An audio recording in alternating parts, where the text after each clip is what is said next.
እዚህ ዓለም ላይ ማንም በትምህርት ቤት የማይነግርህ መንግስታት በልምምድ መጽሐፍ ላይ የማይጽፏቸው ህጎች አሉ። ሀብታሞች በዝግ በሮች ጀርባ የሚያንሾካሹኳቸው፣ ባለስልጣኖች በህይወት የሚጠብቋቸው ህጎች አሉ። አሁን የምነግርህ ነገር እንድትሰማ ግን በፍጹም አይፈልግም።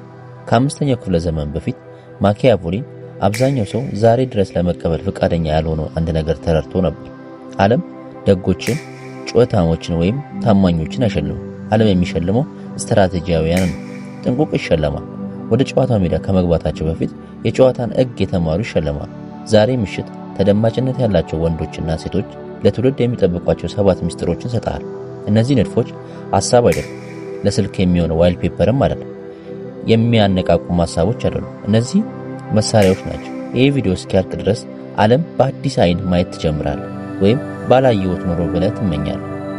ሚስጥር ቁጥር 1 ምንም አለመናገር ጥበብ ተላበስ። ባለስልጣናት በፍጹም የማይገሉት የመጀመሪያ ሚስጥር እጅግ በጣም ቀላል ነው። አፋቸውን መዝጋት ተምረዋል። ስልጣን የሚመጣው ድምፅን ከፍ አድርጎ በማውራት በመስማት ወይም በክፍል ውስጥ ያለን እያንዳንዱን ጩኸት በመቆጣጠር ይመስላል። ተሳስተሃል። ስልጣን የሚመጣው አምቆ ከያዙት ነገር ነው። ማኪያቮሊን አንድ ልዑል እንደ ቀበሮ መሆን አለበት ብሎ ጽፏል። ቀበሮ ደግሞ ወደ ጫካ ሲገባ መምጣቱን አያውጅም። የምትናገረው እያንዳንዱ ቃል የምታወጣው ሳንቲም ነው። አብዛኛው ሰው ደግሞ ንግግር ማቆም ስለማይችል እስከ ቀኑ እኩለ ቀን ድረስ ያወራል። እቅዳቸውን ለሰው ይናገራሉ። ስሜታቸውን ለማያውቁ ሰው ያካፍላሉ። ስትራቴጂያውያን ለተወዳጆቻቸው በዘፈቀደ ወሬ ውስጥ ጠቅልለው ይሰጡና ግልጸኝነት ብለው ይጠሩታል። ባለስልጣናት በዚህ መንገድ አይሰሩ። አንተ ምንም ሳትናገር ስትቀር ሰዎች እንዲገምቱ ይገደዳሉ። ሰዎች ሲገምቱ ደግሞ የራሳቸውን ፍርሃት፣ የራሳቸውን አለመተማመንና የራሳቸውን ግምት ባንተ ላይ ያንጸባርቃሉ። ያ ነጸብራቅ ያንተ ጋሻ ይሆናል። ዝምታ የማይገመት ያደርጋል። ግልጽ አለመሆን ደግሞ የመቆጣጠሪያ መገበያ ገንዘብ ነው። አንድ ክፍል ውስጥ በከፍተኛ ድምፅ የሚጮህ ሰው በኃላፊነት ላይ ያለ የመሆን አጋጣሚው ዝቅተኛ መሆኑን ያስተውላል። ይሄ አጋጣሚ አይደለም፣ ይሄ ህግ ነው። ጥቂት የሚናገር ሰው አጠቃላይ እውነቱን የመቆጣጠር ምክንያት ሌሎች ሁሉ ቲያትሩን ሲያሳዩ፣ እሱ ግን በመታዘብ ላይ ነው። መረጃ እየሰበሰበ ነው። ሌሎች ሁሉ ለመታየት ሲውተረተሩ፣ እሱ ግን ክፍሉን እንደ ካርታ እያነበበ ነው። ከዛሬ ጀምሮ ስትራቴጂያውን ዝምታን እንድትለማመድ እፈልጋለሁ። አንድ ሰው ሊቆጣ ሲሞክር ምንም አትናገር። አንድ ሰው ቀጣይ እርምጃ ምን እንደሆነ ሲጠይቅ ፈገግ በልና ወሬ ቀይር። ክፍሉ በጫጫታ ሲሞላ አንተ በማዕበል መሃል ያለ እርጋታ ነው። ያ እርጋታ ድክመት አይደለም። ያ እርጋታ ዓለም ካወቃቸው የኃያልነት መገለጫዎች ሁሉ በላይ ከፍተኛ ድምፅ ነው። ጥቂት ተናገር፣ ብዙ ታዘብ፣ ሁሉንም ተቆጣጠር። 2 ሰዎች እንዲፈልጉ አድርገህ አንተ ግን በፍጹም አትፈልጋቸው። ሁለተኛው ሚስጥር እስካሁን ለተገነቡት ግዛቶች ሁሉ የጀርባ አጥንት ነው። ጥገኝነት የማይታዩ ዙፋን። ሰዎች ማሸነፍ አያስፈልግም። ልታስፈራራቸው ወይም በኃይል እንዲገዙ ለማድረግ አያስፈልግም። አንተ በቀላሉ ያለ አንተ ዓላማቸው እስኪፈርስ ድረስ እጅግ በጣም ጠቃሚ መሆን ብቻ ነው የሚጠበቀው። ማኪያቮሊን እንደተረዳው ራሱን አስፈላጊ ያደረገ ልዑል ታማኝነት መለመን አያስፈልገውም። ምክንያቱም ታማኝነት ተንበርክኮ ወደሱ ይመጣል። ለአፍታ ስለዚህ ነገር አታስብ። ማንኛውም ቦታ ውስጥ በጣም ኃያል የሆነ ሰው ማዕረግ ወይም ገንዘብ ያለው ሰው አይደለም። ይልቁንም ሌላ ሰው እሱም በሱ ጥገኝነት የጸና ሰው። ማንም ሊሰጥ የማይችለውን ዕውቀት፣ እድል፣ ችሎታ ወይም ግንኙነት የያዘ ሰው እሱ ነው። ያ ነው እውነተኛ ስልጣን። እሱ ዝምተኛ ነው፣ መዋቅራዊ ነው፣ እናም ለመገለጥ ፍጹም የማይቻል ነው። አሁን አብዛኛው ሰው ራሱን የሚያጠፋበት ቦታ እዚህ ጋር ነው። ሰዎች እሴትን ከመገንባት ይልቅ ተቀባይነት ለማግኘት ይሮጣሉ። አስፈላጊ የሚሆኑበት ቦታ ማመቻቸት ሲገባቸው እንዲወደዱ ይፈልጋሉ። መወደድ ጊዜያዊ ነው። አስፈላጊ መሆን ግን ዘለቂታዊ ነው። ተወዳጅ የሆነ ሰው ወደ ግብዣ ይጠራል። አስፈላጊ የሆነ ሰው ግን የግብዣው የሚካሄድበት ህንፃ በባለቤትነት ይይዛል። ሰዎች እንዲወዱኝ ምን ላድርግ ብለህ ራስን መጠየቅ አቁም። ይልቁንም እጅግ አደገኛ የሆነ ጥያቄ መጠየቅ ጀምር። ያለ እኔ መንቀሳቀስ እንዳይችሉ እንዴት ላድርጋቸው? ሌሎቹ ሊቀዱት የማይችሉት ክህሎት አዳብር። ሌሎቹ ሊያገኙት የማይችሉት ዕውቀት ያዝ። ራስን በስርዓት ማዕበል ላይ አድርግ። አንተ ማስወገድ አጠቃላይ መዋቅር እንዲፈርስ የሚያደርግ ይሁን። ይሄ ጭካኔ አይደለም፣ ይሄ ግንባታ ነው። አንተ ግንብ እየገነባ ያለው በጥበብና በብረት ሳይሆን በማይተካ ሴት። ከአንተ ይልቅ ሌላ ሰው ለአንተ የሚያስፈልገው ከሆነ አንተ የራስህ ማነቆ አንገት ላይ አጥልቃል ማለት ነው። ይሄ እንዲሆን በፍጹም አትፍቀድ። ፍላጎት በበዛበት ዓለም ውስጥ አንተ አቅራቢ ሆን። ቁጥር 3 ቁስልህን በፍጹም አታስብ። ሶስተኛ ሚስጥር በደንብ ካስተዋልክ ህይወትን ይታደጋል። በህዝብ ፊት በፍጹም ደምን አታፍስ፣ ቁስልን አታሳ። ዓለም ስላንተ ስቃይ ግድ የለው። ይህ ክፉ ማሰብ አይደለም፣ በቁመና በፈረሱ ግዛቶች ግንብ ላይ የተቀረጸ እውነት። ማኪያቬሊን ድክመቱን የሚያሳይ ልዑል ጥቃት ይጋበዛል ሲል አስጠንቅቋል። ባለፉት 500 ዓመት ውስጥ ምንም የተለወጠ ነገር የለም። ለተሳሳተ ሰው ቁስልን የገለጥክበት ቅጽበት አንተን ለማጥፋት የሚያስችለውን ካርታ ሰጥተዋል ማለት ነው። የምትናገረውን እያንዳንዱ የደህንነት እጦት ኢንሴኩሪቲ ጥይት ይሆናል። የምታጋራው እያንዳንዱ ፍርሃት ትክክለኛ ጊዜ ሲመጣ አንድ ሰው በአንተ ላይ የሚጠቀመው ስትራቴጂ ይሆናል። ከሁሉም በላይ አደገኛ ነገር ደግሞ ጥቃቱን ከጠላቶች አይመጣ። ጥቃቱ የሚመጣው አንተን እያዳመጡ ከፈገግታቸው ጀርባ ከነበሩ ሰዎች ነው። ባለስልጣናት ተራ ሰው ለመቀበል የሚቸገሩት እውነታን ይረዳሉ። ስሜት መረጃ። በአንድ ሰው ፊት ስታለቅስ ግንኙነት እየፈጠርክ አይደለም፣ ይልቁንም መረጃ እያስተላለፍክ ነው። ጋሻ የቱ ጋር እንደተሰነጠቀ ጊዜው ሲደርስ የቱ ጋር ማነጣጠር እንዳለባቸው ለታዛቢዎቹ እየነገርክ ነው። ይሄ ማለት ስሜት አይኖርም ማለት አይደለም፣ ወይም እንደ ማሽኑን ማለት አይደለም። ኃያል ሰዎች ሁሉን ነገር ይሰማቸው፣ ይቆጣሉ፣ ያዝናሉ፣ እንደ ማንኛውም ሰው ውስጣቸው ይቃጠላል። ነገር ግን የሚያዳምጧቸውን ሰው በቀዶ ጥገና ጥንቃቄ ይመርጣሉ። በግላቸው ያለቅሳሉ፣ ዝምታ ይፈወሳሉ፣ ከዚያም ምንም እንዳልተፈጠረ መስለው ወደ ዓለም ይመለሳሉ። ይህ ስሜት ማፈን ሳይሆን ስትራቴጂ ነው። ማርከስ ኦርሊስ ማንም እንዲያነብ ያልታሰበ የግል ስቃዩን በማስታወሻ ላይ የጻፈ ግዛትን ይመራ ነበር። ስቃዩ ለሕዝብ ትርኢት አላደረገም። በብቸኝነት የተጋፈጠው ለዓለም ግን ጥንካሬ ብቻን እያሳየ ይመራ ነበር። አንተም ይህንን መማር አለብህ። በአንድ እጅ ጣቶችን ብቻ የሚቆጠር ጥቃቅን የታመነ የቅርብ ሰዎች ክብር ይኖር። እውነተኛው ማንነት የሚታየው እነዛ ሰዎች ብቻ ላይ ይሁን። ሌላ ሰው ሁሉ የማይናወጥና የረጋና የማይነካ ማንነትን ብቻ ይይ። ቁስልህን ሌቦች ባሉበት ክፍል ውስጥ ቦርሳን እንደምትጠብቀው ሁሉ ስሜትንም ጠብቀው። ምክንያቱም በዚህ ዓለም ውስጥ ባልተገባ ቦታ ላይ ድክመት ማሳየት ጀግንነት ሳይሆን የሞት ፍርድ ነው። ታሪክን ተቆጣጠር፣ ዓለምን ትቆጣጠራለህ። አራተኛው ሚስጥር በኃያል ሰዎች የጦር መሳሪያ ግምጃ ቤት ውስጥ እጅግ አደገኛ መሳሪያ ነው። ትረካውም የሚቆጣጠር ሁሉ እውነታውን ራሱ ይቆጣጠራል። ማኪያቬሊን ስለ ጦር ሰራዊት፣ ስለ ስምምነቶች ብቻ አልጻፈም፣ ስለ አመለካከት ጭምር ጽፏል። እውነት የሆነው ነገር ምንም እንደማይለወጥ ተረድቶ ነበር። ዋናው ነገር ሰዎች እውነት ነው ብለው የሚያምኑት ነገር፣ ያ እውነት የሚቀረጸው ደግሞ ትልቅ ስልጣን ይይዛል። በየትኛውም ዙፋን ላይ ከተቀመጠ ንጉሥ በላይ ትልቅ ስልጣን ይይዛል። ዙሪያህን ተመልከት። በዚህ ምድር ላይ ያሉ ባለጸጋዎች ምርት ብቻ አይሸጡ፣ ታሪካቸውን ይሸጣሉ። ተደማጭነት ያላቸው መሪዎች ትዕዛዝ ብቻ አይሰጡ፣ ሰዎች እንዲከተሏቸው የሚያደርግ ትረካም ይቀርጻሉ። ጦርነትን በጦር ሜዳ ብቻ አያሸንፉ። የመጀመሪያው ጥይት ከመተኮሱ ከረጅም ጊዜ በፊት በሕዝብ አእምሮ ውስጥ ድል ይነሳሉ። ይሄ እንድትጫወተው ያልተማርከው ጨዋታ ነው። አብዛኛው ሰው በሕይወቱ የሚጓዘው ሌሎች ሰዎች ስለ እሱ ለሚነግሩት ታሪክ ምላሽ በመስጠት ነው። አንድ ሰው ደካማ ነው ይለዋል፣ እሱን ደግሞ ተቃራኒውን ለማረጋገጥ ዓመታት ያጠፋል። አንድ ሰው ተሸናፊ ነው የሚለውን ስያሜ ይሰጠዋል፣ እሱ ያንን ስሜት እንደ ሰንሰለት በአንገቱ ላይ ያስርለታል። የራሳቸውን የህይወት ታሪክ ዓላማ እንዲጽፍላቸው ይፈቅዳሉ። ከዚህም መጨረሻ ላይ ለምን አሳዛኝ ሆነ ብለው ይደነቃሉ። ኃያል ሰዎች ግን ይህንን ስህተት አይሰሩም። ሌላ ሰው ብዕሩን ለመያዝ እድል ከማግኘቱ በፊት የራሳቸውን ታሪክ ራሳቸው ይጽፋሉ። ሰዎች የሚያዩትን የሚሰሙትንና ከሁሉም በላይ ደግሞ ሰዎች የሚገምቱን ነገር እነሱ ይቆጣጠራሉ። አመለካከት የእውነት ጎንዮሽ ውጤት እንዳልሆነ ይረዳሉ። በስልጣን ጨዋታ ውስጥ ትርጉም ያላቸው ብቸኛ እውነታ አመለካከት። ከዛሬ ጀምሮ የህይወታችሁን አቅጣጫ የሚቀይር አንድ ነገር እንድትረዱ ፈልጋለሁ። አንተ ዝም ብለህ ሰው ብቻ አይደለም፣ አንተ ብራንድ ነህ። አንተ በዚህ ዓለም ውስጥ የምትመላለስ ትረካ ነው። የገባህበት እያንዳንዱ ክፍል ደግሞ ታዳሚ ነው። የምትለብሰው ልብስ፣ የምትናገረው አነጋገር፣ ዝምታ፣ የምትይዝበት መንገድ፣ ቃላቶችን የምትመርጥበት ጊዜ፣ ይሄ ሁሉ ታሪክ እየተረከ ነው። እያወቅም ይሁን ሳታውቅ ጥያቄ አንተ ደራሲ ነህ ወይም ገጸ ባህሪ ነህ። ደካሞች ሌሎች እንዲተረጉሙላቸው ይፈቅዳሉ። ጠንካሮች ደግሞ ራሳቸውን በጣም ግልጽና ኃያል በሆነ መንገድ ስለሚገልጹ ምንም አይነት የውጭ ድምፅ የገነቡት ምስል ሊያጠፉ አይችልም። በሐሰት ትረካዎች ላይ የራስን መከላከል አቁም። ይልቁንም ስለ አንተ የሚነገረው ማንኛውም ውሸት ከአንድ ሰው አፍ ሳይወጣ በፊት አስቂኝ መስሎ እንዲታይ የሚያደርግ የበላይ የሆነ ታሪክ መገንባት ጀምር። በዚህ ዓለም ላይ እውነትን አይገዛም ስለ እውነት የሚነገር ታሪክ እንጂ። ከዚህ ቅጽበት ጀምሮ ብሁር የያዝከው አንተ ነህ። ምስጢር ቁጥር 5 ሰዎችን እንደ ሳይንስ አጥናቸው። አምስተኛ ምስጢር አዳኝ ከታዳኝ ይለያል። ኃያል ሰዎች የሰው ልጅ የሚያጠኑት እንደ ሳይንቲስት ዋስ ነው። በአጉሊ መነጽር እንደሚያጠናው ሁሉ ሰዎችን ምን እንደሚፈልጉ አይገምቱም። ሰዎች ምን እንደሚፈሩ በግልጽ አይለዩም። ይታዘባሉ፣ ይፈትሻሉ፣ መረጃን በዝምታ ይሰበስባሉ። ከዚያ ጊዜው ሲደርስ ያንን መረጃ እጅግ በጣም በጥንቃቄ በሆነ መንገድ ይጠቀሙበታል።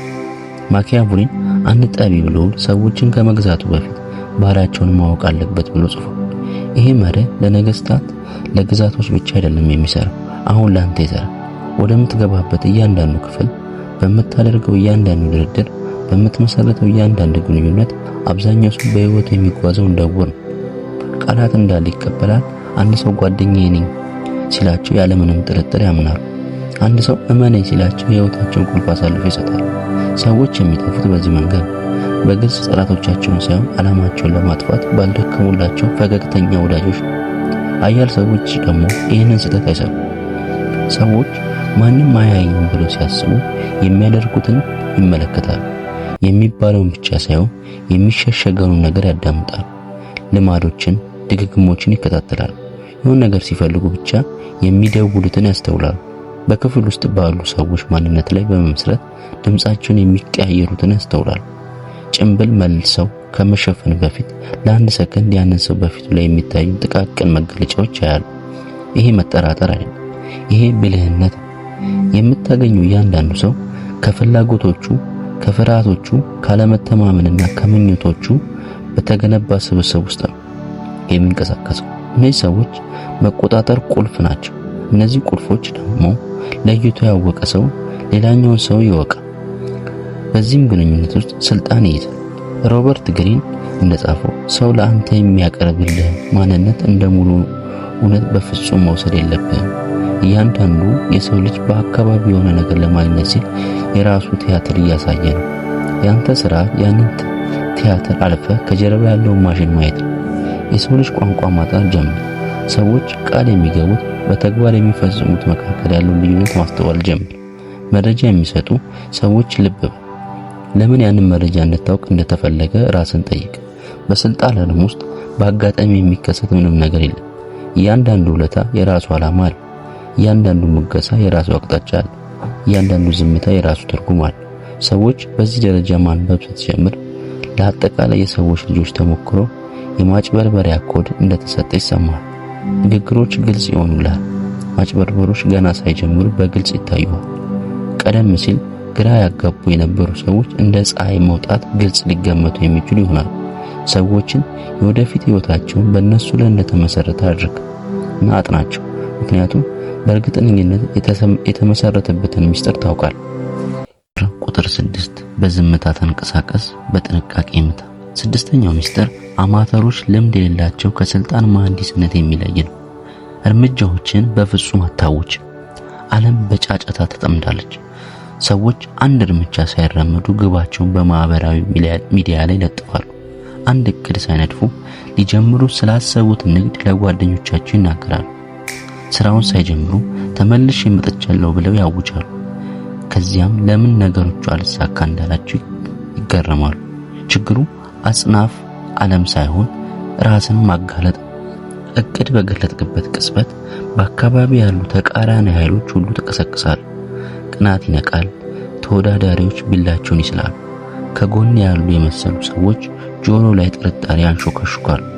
ማኪያቬሊን እንደተረዳው ጦርነት የሚሸነፈው በጥቃት ወቅት አይደለም፣ ጥቃቱ ከመፈጸሙ በፊት ባለ የዝምታ ወራት ውስጥ እንጂ። ጠላት የት ላይ እንደሚመታ የሚናገር ጀነራል ጦርነቱን ከመጀመሪያው ተሸንፏል። ኃያል ሰዎች ይህንን መርህ በሕይወታቸው ዘርፍ ሁሉ ተግባራዊ ያደርጋሉ። በጨለማ ውስጥ የሚገነባ በዝግ በሮች ጀርባ ስትራቴጂ ይነድፋሉ። ዓለም ቆመዋል ብለው እንዲያስቡ ያደርጋሉ። እነሱ ግን ከውስጥ ሆነው ግዛታቸውን በዝምታ ይገነባሉ። ማንም ምን እየተካሄደ እንደሆነ ሲረዳ ለማቆም በጣም ዘግይተውባቸዋል። ያኔ ነው ጥንቃቄ፣ ያኔ ነው የዝምታ ምት። እቅድን ለማጋራት የምትቸኩል ከሆነ ያ ምኞት ሳይሆን አለመተማመን ነው። በደስታ የተሸፈነ ተቀባይነት የመፈለግ ስሜት ነው። ጭብጨባ የሚገባው ስራ ሳትሰራ ሰዎች እንዲያጨበጭቡ ትፈልጋለህ። ያ ጭብጨባ ደግሞ ወጥመድ ይሆንብሃል። ምክንያቱም ለአንድ ሐሳብ ገና ሳትተገብረው ምስጋና ስታገኝ አይምሮ ያንን ሐሳብ የመተግበር ረሃብ ይጠፋል። ኃያል ሰዎች በዚህ ወጥመድ ውስጥ አይወድቁም። ውጤታቸውን እንዲጮህላቸው ያደርጋሉ። ጥቃት እስኪደርስ ድረስ የማይታይ ሆነ ይቆያሉ። ምቱ ሲያርፍ ግን ዓለም ትኩረት ከመስጠት ውጪ ምርጫ አይኖራትም። በታሪክ ውስጥ የታዩ ትላልቅ እርምጃዎች አስብ። አንዳቸውም አስቀድመው አልታወጁም። በድንገት መጥተው ሁሉንም ነገር ለወጡ። ከዚያ ቅጽበት ጀምሮ ልትላበሰው የሚገባውን ኃይል ይሄ ነው። በምን ላይ እየሰራ እንደሆነ ለሰዎች መንገር አቁም። ስለ እያንዳንዱ እንቅስቃሴ ለዓለም መረጃ መስጠት አቁም። የእድገት ሂደት ለሰው አታሳይ። ሂሳብን ለማይከፍልልህ አንተ ስትወርቅ እንቅልፍን ለማያጡ ተመልካቾች ምኞትን ትርኢት አታደርግባቸው። ምን እንዳዩ አድርግ፣ ምንም እንዳይሰሙ አድርግ። ተራ ምኞት ላይ ያለ ያበቃ እንደሆነ እንዲያስቡ ተዋቸው። ከዚያ ትክክለኛ ጊዜ ሲደርስ እያንዳንዱ ነገር በቦታው ሲቀመጥ፣ እያንዳንዱ ሁኔታ ሲመቻች፣ ጥቃትን ስንሰነዝር በንዴት ወይም በጭንቀት ሳይሆን ዓለም ተኝታ በነበረችበት ወቅት ይህንን ቅጽበት ሲያውቁ እንደነበር ሰው በቅዝቃዜ በሰላ ጥንቃቄ ይመጣል። በስልጣን ጨዋታ ውስጥ ዝምታ ወርቅ ብቻ አይደለም። ዝምታ ሙሉንም የንግድ ልውውጥ የመገበያያ ገንዘብ ነው። እንደ ጥላ ተንቀሳቀስ፣ እንደ ማዕበል ድረስ። በፍጹም መምጣትን እንዲያው አታድርግ። ቁጥር 7 ማንም ሊያጣ የማይፈልገው ሰው። ሰባተኛውና የመጨረሻው ሚስጥር ዛሬ ማታ ከሰማው ሁሉ በላይ የስልጣን ዘውድ ነው። ከዚህ ቪዲዮ ምንም ነገር ባትይዝ እንኳን ይህንን ብቻ ያዝ። በነካው እያንዳንዱ መዋቅር ውስጥ እጅግ በጣም ጠቃሚና አደገኛ በሆነ ሁኔታ ውስጥ ብቁ ስትራቴጂ የተሳሰርኩ አንተ ማስወገድ ለማንም ሰው ሊሰራ የሚችል ትልቅ አስከፊ ስህተት ይሁን።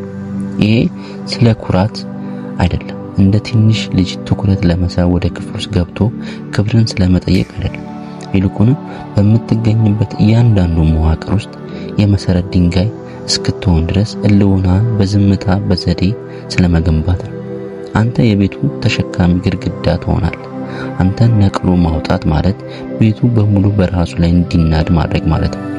ማኪያቮሊ ስልጣን በፍርሃት ወይም በፍቅር ብቻ ሳይሆን ከዚህ በላይ በሆነ በማይናወጥ ነገር ማለት በአስፈላጊነት ስለሚይዙ ልዑላን ጽፏል። ራሱን አስፈላጊ ያደረገ ልዑል ማንም ማፈራረስ አያስፈልገው። ታማኝነት መለመን ወይም በውለታ መገዛት አይጠበቅበትም። ሰዎች እሱን የሚጠብቁት እሱን መጠበቅ ራሳቸውን መጠበቅ ስለሆነ ነው። የእሱ መትረፍ የነሱ መትረፍ ነው። የእሱ መውደቅ ደግሞ የነሱ መውደቅ ነው። ለራስህ መገንባት ያለብን ቦታ ይሄ ነው። በጥንታዊ ግዛት ውስጥ ባለፉ ዙፋን ላይ ሳይሆን እዚሁ በዘመናዊ ዓለም በሙያ በንግድም በግንኙነትም እና ስልጣን በዝምታ የሚለዋወጡባቸው በእያንዳንዱ መድረኮች ውስጥ ጨዋታን ለሚረዱ ብልሆች ይሄ ቦታ መፍጠር አለብን። አብዛኛው ሰው ሊተካ የሚችል ነው። አብዛኛው ነገር ደግሞ ሊተካ እንደሚችል አለማወቃቸው ነው። በየቀኑ ስራ ቦታ ይገኛሉ፣ የታዘዙትን ያደርጋሉ፣ መመሪያን ይከተላሉ። በአንድ ትልቅ ሞተር ውስጥ እንዳለ እንደማንኛውም ብልጭልጭ ብሎን ከዓለም ማሽን ጋር ይዋሃዳል። ከዚያ ማሽኑ ተፍቷቸው ስራውን ሲቀጥል በጭራሽ እዚህ እንዳልነበሩ ሁሉ ነገር ሲሄዱ ከልባቸው ይደነግጣል። ኃያል ሰዎች በዚህ መንገድ ለመኖር ፈቃደኛ አይደሉም። ሌላ ሰው ለመቅዳት ዓመታት የሚፈጀውን ክህሎት ያዳብራሉ። ጎግል የማያደርገውን የማይወርድ ወይም ከማንኛውም መጽሐፍ የማይሰረቅ ዕውቀት ያከማቻሉ። የነሱ አለመኖር ማንም በገንዘብ ወይም በሰው ኃይል ሊሞላ የማይችለው ክፍተት እንዲፈጠር ራሳቸውን በሰው ስርዓቶች በመረጃዎች መገኛ መሃል ያደርጋል። ይሄ ትዕቢት አይደለም። ይሄ የመጨረሻ እጅግ አስገራሚ የስልጣን እድገት ነው።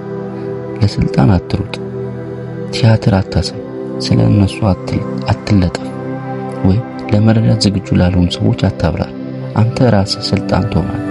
ለምን እንደሆነ ሙሉ በሙሉ ባይገባቸውም ሌሎቹ ሳያውቁት በአንተ ዙሪያ እንዲሽከረከሩ የምታደርግ ሰው ትሆናለህ። ትርምስ ሲፈጥርና ውሳኔ ሲፈልግ እያንዳንዱ ኃይል የሚያርፈው አንተ ላይ ይሆናል። ሰዎች ከመወሰናቸው በፊት የሚያማክሩት ያንተን አእምሮ ትሆናል። ሰዎች በህይወታቸው ውስጥ ትልቅ እርምጃ ከመውሰዳቸው በፊት አንተን ያማክረዋል። ይሄ የሆነው ለዚህ ቦታ ስለተወዳደርክ ሳይሆን በማያቋርጥ ዝግጅትና በስትራቴጂ ዝምታ ያንን ቦታ በብቃት ስለገነባህ ነው። ዛሬ ምሽት አብዛኛው የሰው ልጅ ሳይማራቸው የሚሞቱት 7 ሚስጥራት በእጅ ገብተዋል። ዝምታ እንደ መሳሪያ፣ ተፈላጊነት እንደ ጥገኝነት፣ እንደ ዙፋን፣ ቁስልን እንደ ሚስጥራዊ መረጃ መጠበቅ፣ ትረካን እንደ እውነተኛ ውጊያ ሜዳ፣ የሰው ልጅ ተፈጥሮ እንደ ቀዝቃዛ ሳይንስ ማጥናት። በጨለማ ተንቀሳቀስ፣ በጥንቃቄ ምታ እና የመጨረሻው ዋናው ቁልፍ ራስን በፍጹም የማይተካ ማድረግ። እነዚህ ስክሪንሾት ተደርገው የሚረሱ አነቃቂ ጥቅሶች አይደሉም። እነዚህ ማንም ሊነቀው ሊያፈርሰው የማይችሉ የህይወት ለመገንባት የሚያገለግሉ የስነ ህንጻ ንድፎች ናቸው። አሁን የሚቀረው ብቸኛው ጥያቄ እነዚህን ትጠቀምባቸዋለህ ወይስ እኩለ ሌሊት ላይ አይተው ጠዋት እንደሚረሱ ተራ ቪዲዮዎች እንዲጠፋ ትፈቅዳለህ የሚለው። እነዚህ 7 ሚስጥሮች ዛሬ ውስጣችሁን ካነሳሱት፣ በደረት ውስጥ ለውጥ እንዲሰማ ከሆነ አሁን ወደ አስተያየት መስጫው ኮሜንት ሂድና እኔ የራሴ ስልጣን መሐንዲስ ነኝ ብለህ ጻፍ። ይሄ ዝም ብሎ አስተያየት አይደለም፣ ከራስ ጋር የምትገባው ውል ነው። ልትገነባው ላሰብከው የህይወት ንድፍ ላይ የምትኖረው ፊርማ ነው። ይሄ ቪዲዮ በአጋጣሚ ወደ አንተ የመጣ ከሆነ ጠዋት ፀሐይ ስትወጣ የሚረሳ አጋጣሚ እንዲሆን አትፍቀድ። አሁኑ ሰብስክራይብ አድርግ፣ ደውሉን ተጫን፣ ላይክ አድርግ። ይህን የምታደርገው ለኛው ለማዋል ሳይሆን የጨዋታ ህግ በገባህበት በዚህ ምሽት እዚህ እንደነበርክ ምክንያት ለማስቀመጥ። ዓለም ሁልጊዜም እንደ ቼዝ ሰሌዳ ነች። አሁን ግን ቅንጣቶች እያያሃቸው ነው። አሁን እንቅስቃሴዎችን አውቃል። ህጉን የሚያውቅ ደግሞ ጨዋታውን መጫወት ብቻ ሳይሆን ሰሌዳውን በሙሉ ባለቤትነት ይይዘዋል።